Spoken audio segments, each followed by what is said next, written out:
Welcome to the Resilient Rainer, the premier podcast focused on mental performance for equestrians and improved horse show performance. Whether you're a rookie reiner or a seasoned competitor, this show is for riders who want to take their skills to the next level and achieve their full potential in the show ring. I'm Nicole and I'm a master mindset coach who's obsessed with helping you achieve all those horse dreams you always thought were impossible. Join me each week to develop a show-ready mindset and gain the competitive edge you need to compete with confidence.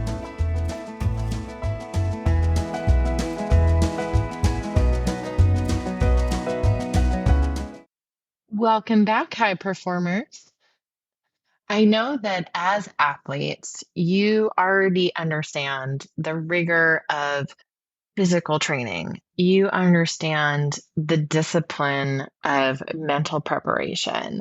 And I know you understand the thrill of competition.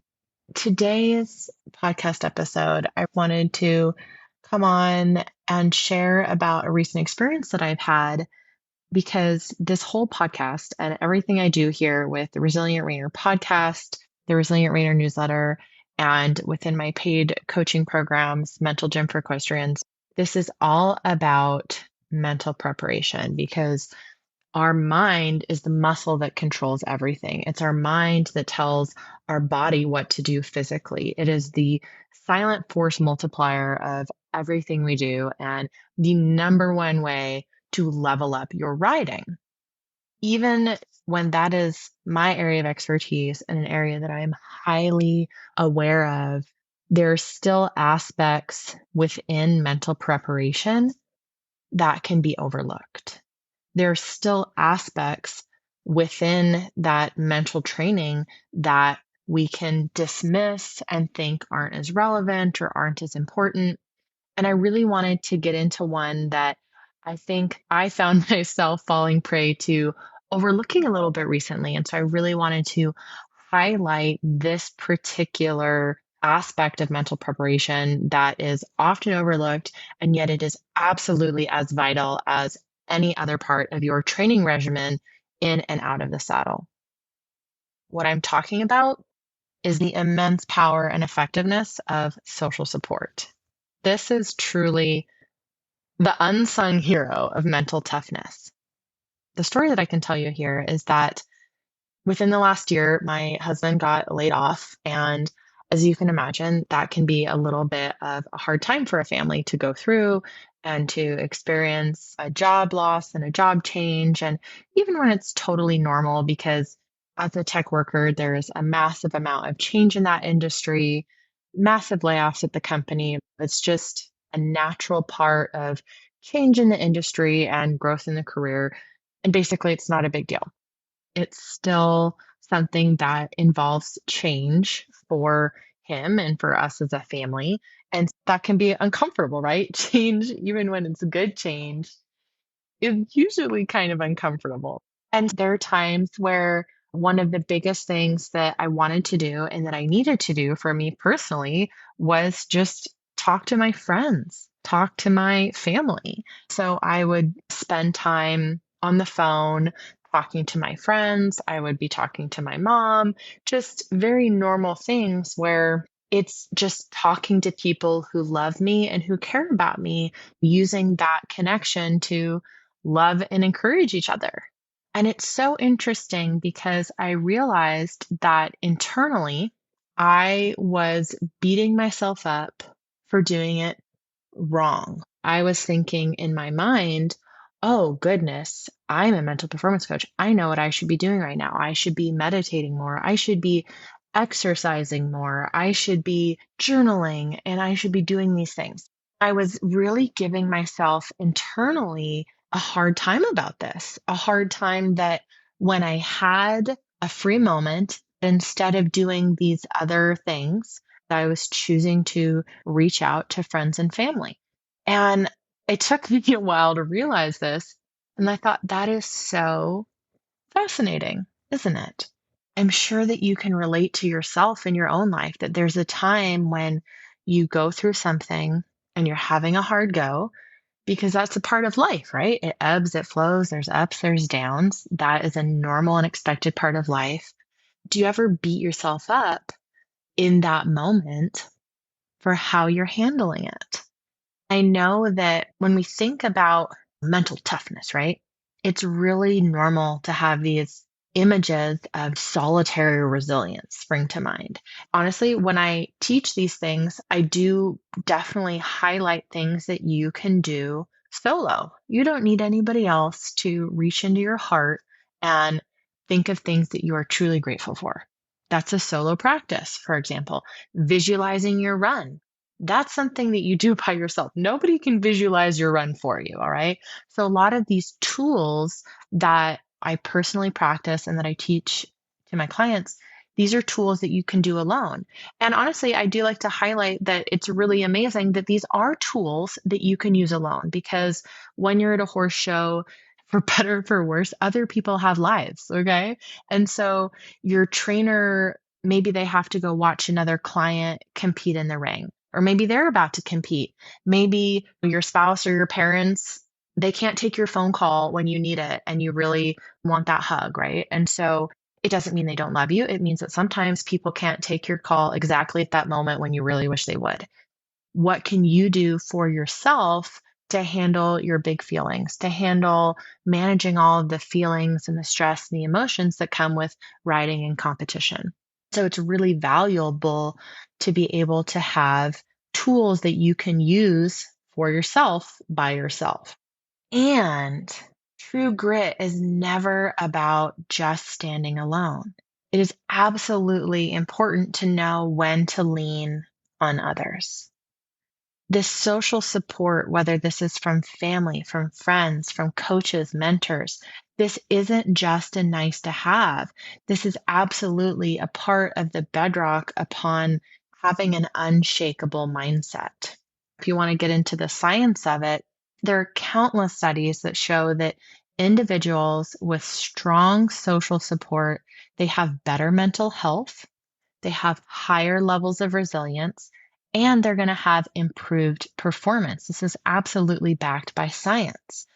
Being connected helps us to cope with stress, to overcome challenges, and achieve higher.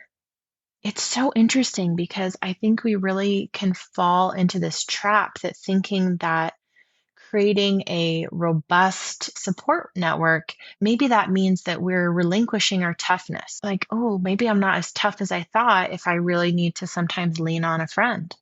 But that is absolutely a myth. You are fortifying your mental toughness by building yourself a support network. So recently we finished up the free training that I do where it's focused on building unshakable confidence. So if you haven't participated, join. It's really fun. The folks are great. I go through so much material to give you free resources to get you started building your own unshakable confidence. And as part of that, I did have a VIP group and I delivered this masterclass on imposter syndrome. As I was preparing for the masterclass in imposter syndrome, so I'm going over all of the material. I mean, I can literally talk about this stuff all day and beyond. I'm going through the material, preparing, deciding what I want to include, what do I want to share, what do I want to teach. And let me tell you, you're not alone in feeling imposter syndrome. Actually, depending on the study, 70 to 80% of people experience these imposter syndrome feelings. And going through exactly what it is, what are the roots of this, where does it come from, what are these different types of imposter syndrome that come up? Because, as you might imagine, as humans, we don't all experience this in the same way. And if this is interesting to you, let me know because I had so much fun putting together this material and delivering it that I really am thinking about either releasing this as a masterclass that is delivered more broadly or putting it together as a mini course. So if this is interesting to you, send me a message, leave a comment because I really feel like this is so powerful and I really want to get it out to you guys. So let me know. And then, of course, I went into different ways about what do we do with how do we rewire our brain because so much of imposter syndrome is really rooted in our brains, rooted in our neural wiring. This is very part and parcel, the bread and butter of what I do in mental gym, which is getting into our brains and how do we think about things, how are we wired, what are the ways that we're thinking and feeling about life, and how do we make that more effective for us. As I'm preparing for this imposter syndrome masterclass, one of the strategies is I'm going through different ways that we can utilize to regulate our nervous system. And one of the ways is connection and social support. As I was doing this, I felt like I was getting kind of gobsmacked with my own material. And it's so fascinating because I was like, oh my gosh, I've been 110% dismissing this valuable strategy that I'm about to teach and promote to others in my own life. I thought, yep. And this is why we are always practicing and always utilizing things because it is so powerful to regulate your nervous system through the power of social support, feeling loved, feeling connected and safe. And the most basic example of this would be with a baby, with a very young child. When my kids were born, I remember learning about this co regulation because when a child is born, when they're an infant, a lot of pretty much all of their systems are underdeveloped.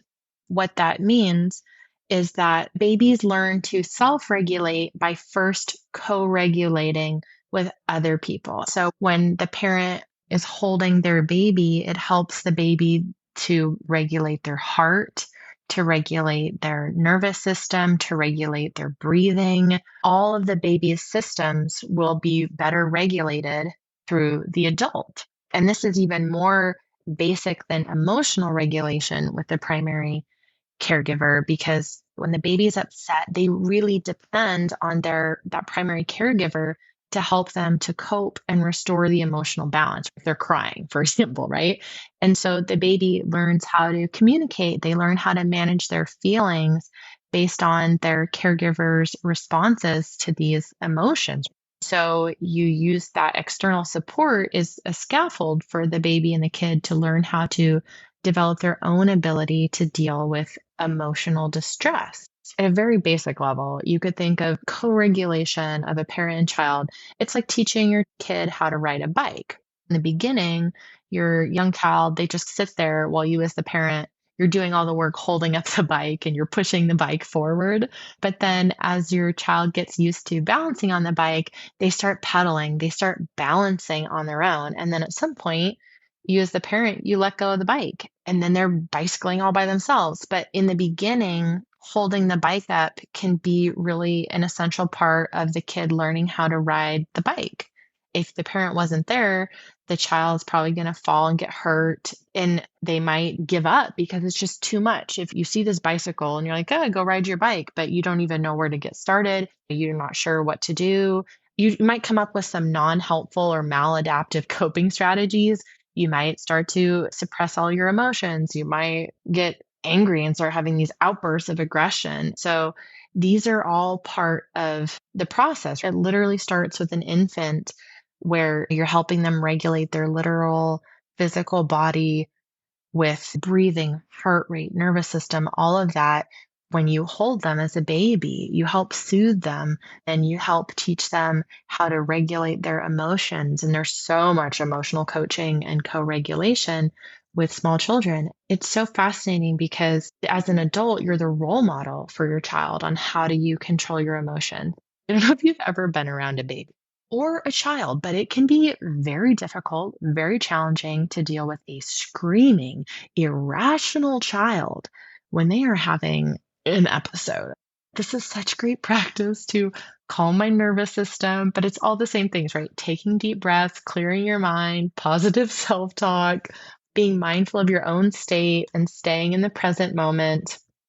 I think that there's this assumption that as adults, we should be 100% masters of ourself that like, well, maybe it's fine to help out my 5-year-old because they're still a kid, right?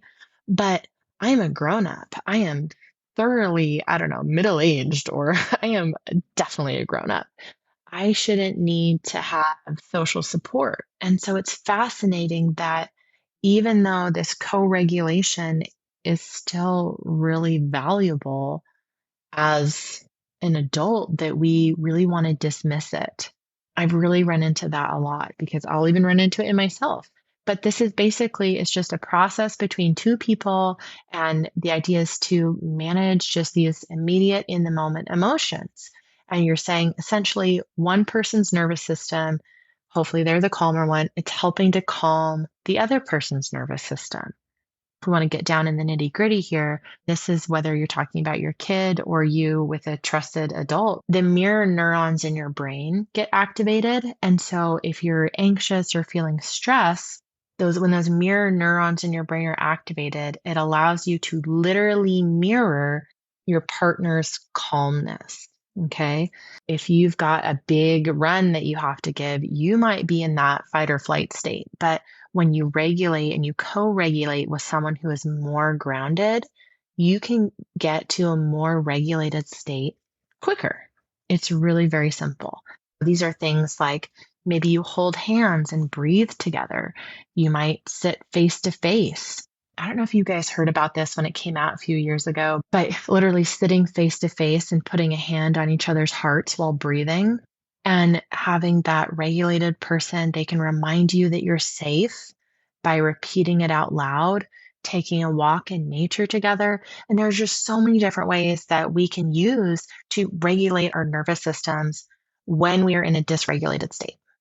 This is a really powerful strategy. And it was fascinating to me that I caught myself dismissing it as not as valid as the others, dismissing it because it meant that I was relying on someone else and therefore I wasn't as mentally strong. Why can't I do this for myself? And I had to really remind myself no, no, research literally shows this is a super effective strategy. It is valuable. It is a part of the toolbox because one of the things that I've really learned through my own personal experience, it's part of the reason why when I work with clients in the mental gym, is that I teach a wide variety of strategies. We go through a ton of different breathing techniques, a ton of different strategies for handling stress, self regulation, focus, confidence, all this is that I like to attack it from a ton of different angles because in real life, what happens is that you need to have an entire toolbox, is really how I view it, of tools. Because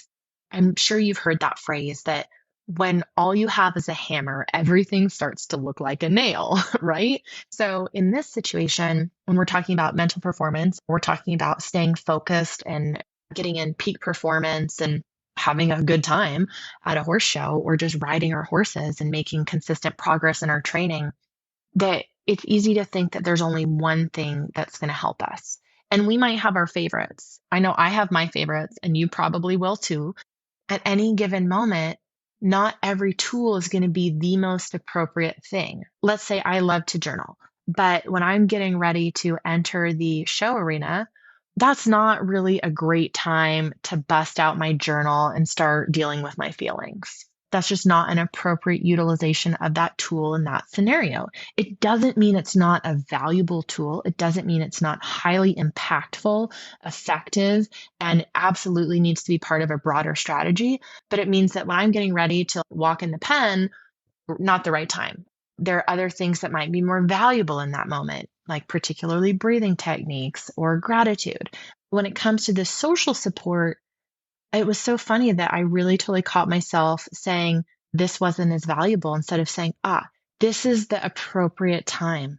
I'm having some big feelings. There's a lot of stuff that maybe right now, this is the most appropriate tool for this scenario. And so I really hope that one of the things you take away from this episode is that we go over a variety of techniques. There's not one thing that's going to guarantee mental performance. You're absolutely going to have your favorites, and hallelujah, that's wonderful.